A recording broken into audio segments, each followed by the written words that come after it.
Donc, le deuxième exemple que je voulais prendre pour faire un récapitulatif, c'était alimentation couche-tard. On reprend notre feuille de route pour les 9 questions. Donc, alimentation couche-tard, le symbole c'est ATD, 1er février, on refait le tour. Donc, est-ce que couche-tard a un monopole identifiable? Là, c'est moins évident que Banque Royale, j'en conviens totalement. Puis c'est pour ça que je prends l'exemple aussi, juste pour amener d'un bord et de l'autre les exemples, parce qu'il n'y a jamais rien qui est complètement évident. Donc, alimentation couche-tard, qu'est-ce que c'est? Bien, vous le savez, ce sont les dépanneurs, c'est du commerce de proximité, c'est du gaz, des cigarettes, du chocolat, de la gomme à proximité des gens, avec un très, très, très gros réseau, bien évidemment, une formule assez bien établie. À première vue, on pourrait dire que c'est très compétitif parce que c'est dans l'alimentation, ces choses-là. D'un autre côté, c'est du commerce de proximité où est-ce qu'on arrête en allant ou en revenant de travailler. Donc, j'aurais tendance à penser que ce n'est pas un monopole loin de là, mais que ça a quand même une douve. C'est ce que j'aurais tendance à penser. Et on va faire la même chose qu'on a fait avec la Banque Royale. On va aller voir, surtout dans un domaine comme le commerce de l'alimentation et du gaz et de ces choses-là, on va aller voir les marges. Alors ici, c'est morningstar.ca, je suis dans le compte de alimentation couche-tard, dans mes statistiques clés et je regarde ici les revenus. Donc on voit la croissance première des choses, on voit la croissance assez phénoménale des revenus depuis 2008. On est parti de 15 milliards, on est rendu à 37 milliards et dans les derniers 12 mois, on se parle de 43 milliards de revenus, donc très forte progression. La marge brute, et c'est là que c'est important, la marge brute, c'est quand je vends quelque chose 100 $, c'est quoi mon coût? Vous comprenez le principe de la marge brute, le pourcentage de profit que je fais avant mes dépenses d'exploitation. Il faut qu'il me reste un profit juste au moins au minimum quand je vends. On était à 14%. C'est de voir la tendance. Hein? C'est sûr que ce n'est plus les mêmes marges que Apple ou que les banques, mais c'est de voir la tendance des marges. Est-ce qu'on achète de la croissance et qu'on donne des rabais tout le temps? Ben, on regarde ça. 14, 15, 15, 14, 12, 13, ça varie un petit peu, mais on voit que 15, 17 et 17 et 16. On est parti de 14, on a flirté avec le 15, on a eu une petite baisse à 12, 13 et on se situe donc, on n'a pas de tendance, on a une tendance même à la limite en montant qui va peut-être recorriger, mais on voit qu'on a une tendance très stable. Donc, on peut parler que s'il y a de la compétition, qu'on n'est pas dans un monopole, mais si la compétition, on est bien équipé pour y faire face et à date, on garde nos marges. Les bénéfices d'exploitation, les marges d'exploitation, autrement dit, bon, en 2008, ça va être un revenu extraordinaire, c'est pas normal de 22%, ça c'est pas normal 22%, mais quand je regarde du 2,6, 2,7, 2,5, tu sais, quand on dit qu'ils font juste du 2-3%, ben, on le voit dans les faits, c'est ça, mais regardez ce qui se passe. En 2014, 15, 16 et 17, les marges nettes sont passées de 2,7, 2,5 à 4,5. Il y a une tendance à augmenter à long terme. Et quand ça se passe comme ça, bien, quelque part, c'est parce que j'ai la capacité de pouvoir ajuster mes prix et de mettre mes prix.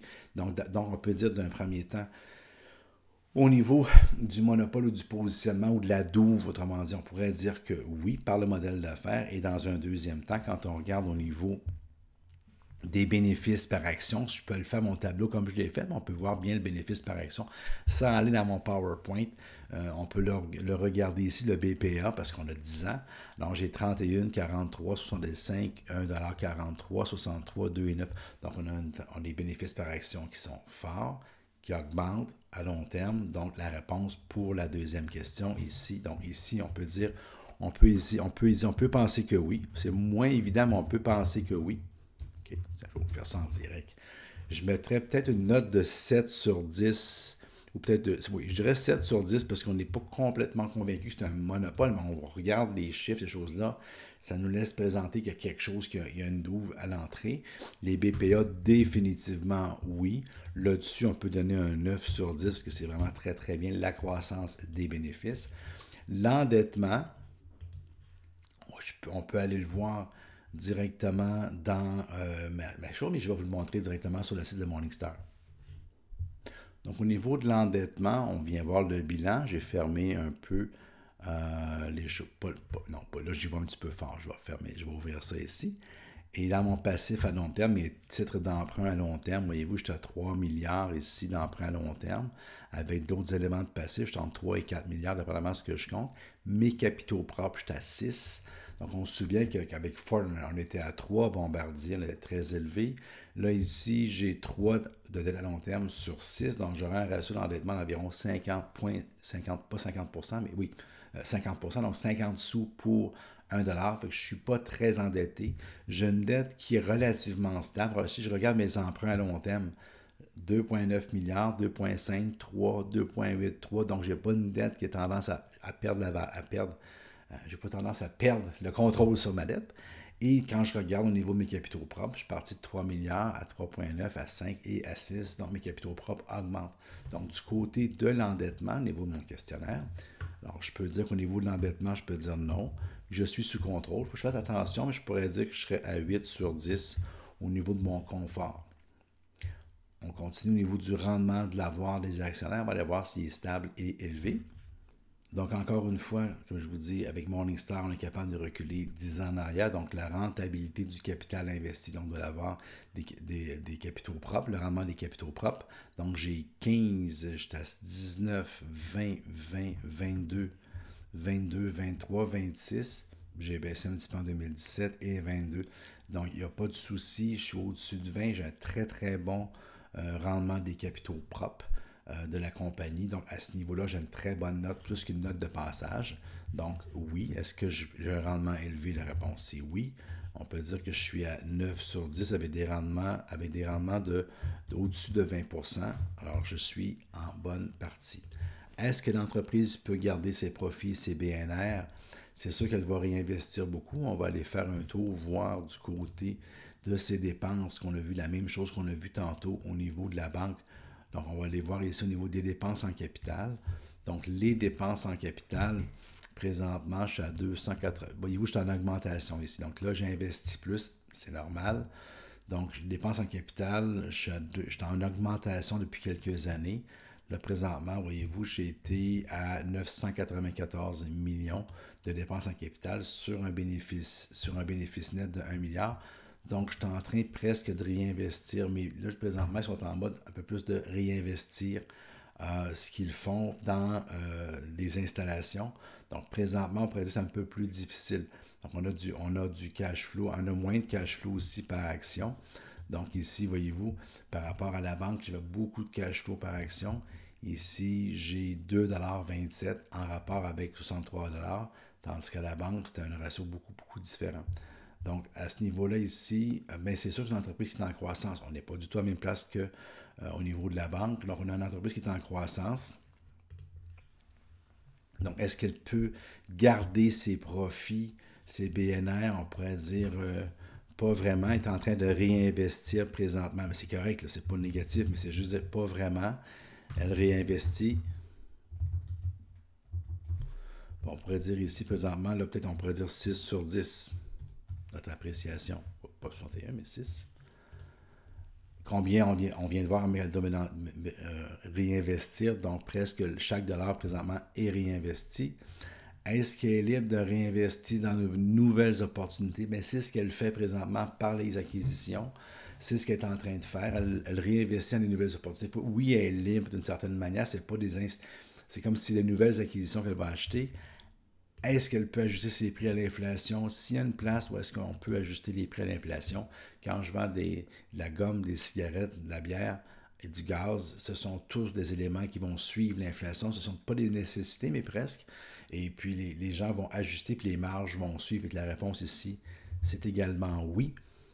OK. Et la dernière, est-ce que les bénéfices non répartis se reflètent dans le prix de l'action? On va le faire à l'instant. Donc, après calcul, c'est assez impressionnant. Donc, on l'avait vu, les bénéfices par action de 2007 à 2017, on l'a vu sur la fiche. Donc, 31 sous jusqu'à 2,12 qui me donne 11,35 $. On verse un petit dividende qui a eu l'air sympathique au début à 4 sous, mais c'est maintenant 25. Donc, c'est juste, on pourrait dire un petit peu plus, mais c'est 6 fois plus. 25 cents, c'est 6 fois plus que 4 sous. Donc, on a versé 1 pièce et 11. Il nous reste dans les livres 10,24 $. Et ce 10 $-là se reflète. Le prix de l'action, lui, a augmenté de 59 $. Donc, le marché a vraiment, vraiment pris connaissance de ce qui se passait. Et si vous regardez un petit peu ici à droite, en 2007, 8, 9, 10, on pourrait dire que l'entreprise était plus ou moins bien aimée. Il s'est quand même passé, oui, quand même, ça s'est bien passé, de 6 piastres à 9 piastres quand même, 50% d'augmentation. Ensuite, 10 dollars. Ensuite, 2011-12, on a eu un 16-26, car là, vraiment, le marché a pris, qui nous amène à 65,59$ de valeur au 31 décembre. Et en date d'aujourd'hui, on est à 63. Donc, voyez-vous, on a rebaissé un petit peu. Comme quoi, si on avait investi à la fin 2017, on serait au début 2018, on aurait baissé un petit peu dans une journée où ça baisse aujourd'hui. Donc, c'est évidemment pas une science exacte, mais c'était pour vous donner une idée de faire le tour de l'action de Couche-Tard. Donc, est-ce que le bénéfice non réparti se reflète dans le prix de son action? Absolument. On pourrait dire 10 sur 10 parce qu'on voit que ça est beaucoup plus reflété. Le prix actuel, on vient de le voir, c'est 63,27$. Donc, on est à 63,27$. Son cours-bénéfice actuel, juste pour qu'on garde la note, on va aller voir ça, son cours-bénéfice aujourd'hui est à 21 par rapport à son indice de référence à 18,7, donc j'étais dans son secteur. Donc j'étais à 21,7 de cours-bénéfice, donc c'est plus cher un petit peu quand même. Est-ce que c'est un achat potentiel avec prudence? Mais j'oserais dire que oui, c'est un achat potentiel. On n'est pas au moins cher du marché présentement, mais ça demeure une bonne compagnie et puis qui a des bonnes qualités fondamentales, un petit peu moins évident que la Banque Royale, mais ça demeure un bon point. Une bonne compagnie. Et puis juste en terminant, j'avais le goût de vous poser une question qu'on appelle trivia. Donc, si je vous demandais quelles des compagnies, si je vous nomme Couche-Tard, Apple, Google, puis Amazon, excusez, il faut que je regarde sur ma feuille. Donc, Amazon, Apple, Couche-Tard et Google, ces quatre compagnies-là qui font partie de celles qu'on a étudiées. Je ne parle pas de Ford, Toyota ou des autres, c'est plus ou moins essentiel, mais c'est quatre grosses compagnies. Si je vous demandais Couche-Tard arrive à quel niveau sur ces quatre-là, entre Amazon, Apple, Google, Couche-Tard, au cours des 5 dernières années. Bien évidemment, on est en février 2018, mais vous regarderez ça dans votre temps à vous. À ce moment-ci, c'est assez surprenant. Je vous montre. Donc là, je suis avec Couche-Tard présentement, ici à l'écran.